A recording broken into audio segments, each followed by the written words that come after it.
couple of days I've just been feeling very unmotivated, low energy, and I have a lot of work that I need to do, but I'm so overwhelmed on where I should begin that I just end up pushing everything back, and it's not helping me feel any better. So in today's video, I'm gonna bring you guys along as I try to get my life back together, as well as do a little reset before the month of November. I always like to start off my resets with journaling, just because I feel like it helps clear my mind, as well as prompts me to reflect on what's been going well, what I want to change, and intentions that I want to set for the upcoming few days. Sometimes I like to brain dump with a more flow of consciousness-like style, but other days like today, I search up some prompts to help guide my journaling. Now we're moving straight away into cleaning, because I find that oftentimes how my space looks is a reflection of how I'm currently feeling inside. So for example, when I'm feeling tired and overwhelmed, I find that my place tends to get messier and I start leaving things around everywhere. It becomes almost easier to ignore the problems rather than to gather the energy to complete my chores. Filming this video prompted me to reflect on why having a clean space is so important to me,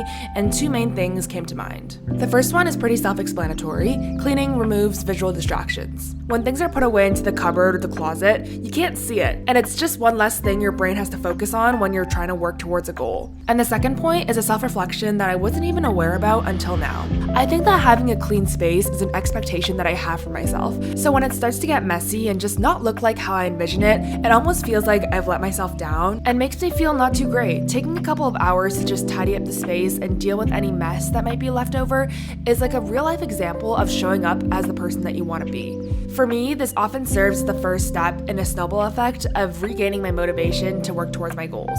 When going through this cleaning process, I do have a checklist that I normally like to follow, and this will include doing the laundry, washing my sheets, cleaning up things on the floor before vacuuming, taking out the trash and recycling, cleaning the bathroom, as well as doing the dishes.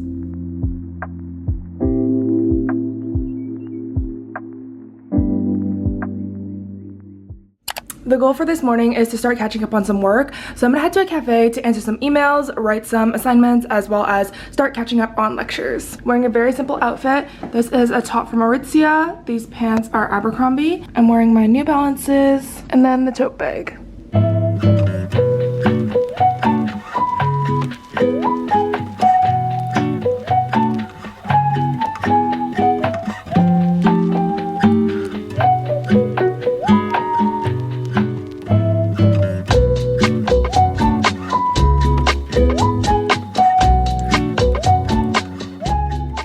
One thing that I struggle with that I sort of touched on at the beginning of the video is choice paralysis, where I have so many things to do, I get overwhelmed and don't know which one to pick, so I end up doing nothing. So this strategy doesn't always prevent it, but most of the time, if I can foresee myself feeling that way in the future, I like to plan ahead to avoid this problem, and it just helps me feel much more in control of my own life. So here is how my calendar is currently looking like.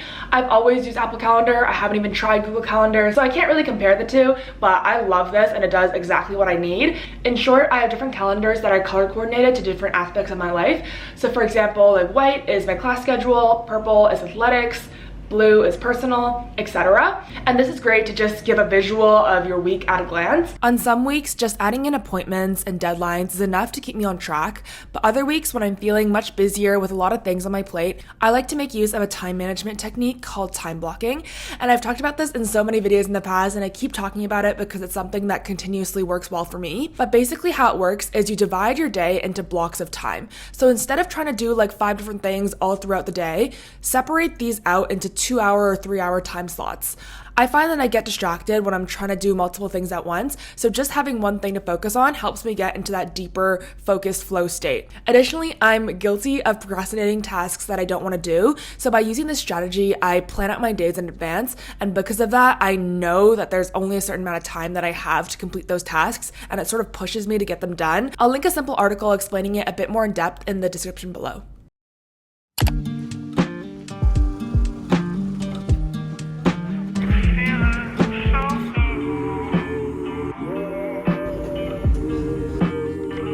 Going to farmers markets is sort of a new thing for me. I went for my first time at the end of summer, and I don't go every week, but when the weather is nice, I'll take myself on a little walk and pick up 2 or 3 things from some of the local vendors. I still do the majority of my grocery shopping at major grocery retailers just because it is quite a bit cheaper, but I do like to support small businesses and try out different things. So this week I picked up 3 things. The first one is this vegan kimchi. I've actually already had it before and it was really good, so I decided to buy another jar and support her. Some of the stands are the same every week and others like rotate, so I haven't seen this stand for a couple weeks now and I'm really excited to have this in my fridge again. And then I also picked up this potato beef casserole from Mountain Meal Prep. Basically, it's like all the ingredients are dried and all you have to do is add water and cook it, and it'll make around 3 to 4 portions. And then I also picked up this cheese. I've never actually bought cheese before from the market, but I was like, why not try something new? I'm gonna be doing something a little bit different for groceries this week. Typically, I just go in and get some staples and then pick out some produce that is either on sale or that catches my eye. But this week, instead, I've made this little table with like a meal plan for the week. And then from that, I curated this grocery list. Upon doing some reflection, I think that lack of planning is like a main reason why I end up eating out or not cooking at home. So I spent like 30 minutes researching recipes and curating something that would work with my schedule this week. So we'll see how it goes. I also stopped by T&T yesterday, which is like an Asian grocery store, and picked up some snacks and things that you can't normally get from like Western supermarkets. And I'll insert that footage now.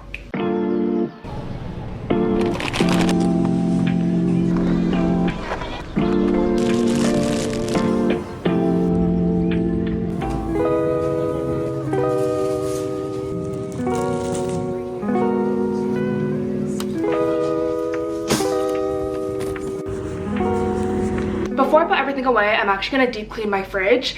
I set myself a goal to declutter and reorganize one area of my apartment every week until the end of the year. So this week we're starting off strong by doing the kitchen.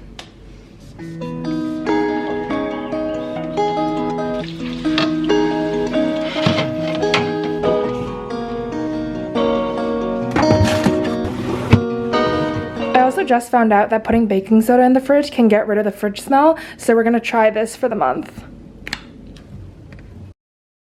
Okay, the last part of this video is getting back into my workout routine, and I feel like I could talk for an hour about my journey with exercise, how it's changed and healed over time. But in brief, I used to see exercise as like solely a weight loss motivation. And it took me a couple years to like get over that mindset and sort of shift it to something that's more positive. Now I work out like almost every day because I think it's fun. I think it's an exciting part of my day that I look forward to. It gives me time off from like studying and it helps me de-stress. And I just love being able to challenge myself and see my own progress over time. It really emphasizes like that mindset of like you against yourself versus comparing yourself to others. So yeah, I've been feeling like very low energy recently, as I mentioned before, which is why I couldn't really bring myself to get out of the house to go do things. But now I'm clearly more energetic and I'm ready to go on my first run in a while. Since I don't really work out for like aesthetics or a main training goal, I sort of just do whatever. I like to have some variety in my workouts, make it fun and keep it interesting. So right now I've been doing strength training twice a week, and then I'll run twice a week. Actually, that's a lie. I signed up for a half marathon in May, so that's like my next goal, if you will. So I've been doing running twice a week. Sometimes I'll do some cross training, so either like dance or spin, and then I'll do yoga or Pilates as a low impact workout once a week, which I book through ClassPass. So in short, we love exercise, and I'm gonna go get ready for today's run. From far away she looks so good. Grew up in the same neighborhood, and that's how to rub salt in the wound. 5K done. I also filmed a couple of clips a few days later of me going to Pilates. So this is the studio that I've been going to recently. I really like one of the teachers there as well as the structure of their classes. I book all my low impact workouts on ClassPass. So typically this one is like a full body workout where we do legs, abs, as well as arms. And I really like how there's like a mobility aspect involved and how it's quite different from the other workouts that I do. One thing that really helped me in my journey of healing my relationship with exercise was finding workout types that I actually enjoyed doing. So I'm always down to try new things and challenge my body in new ways, and Pilates is something that I've only picked up within the past month or so, and yeah, that's been my recent challenge so far. But that brings us to the end of today's video. Thank you so much for watching. I hope you enjoyed. If you did, make sure to give it a like and subscribe down below for more study vlogs coming soon, and I will see you all next week. Bye!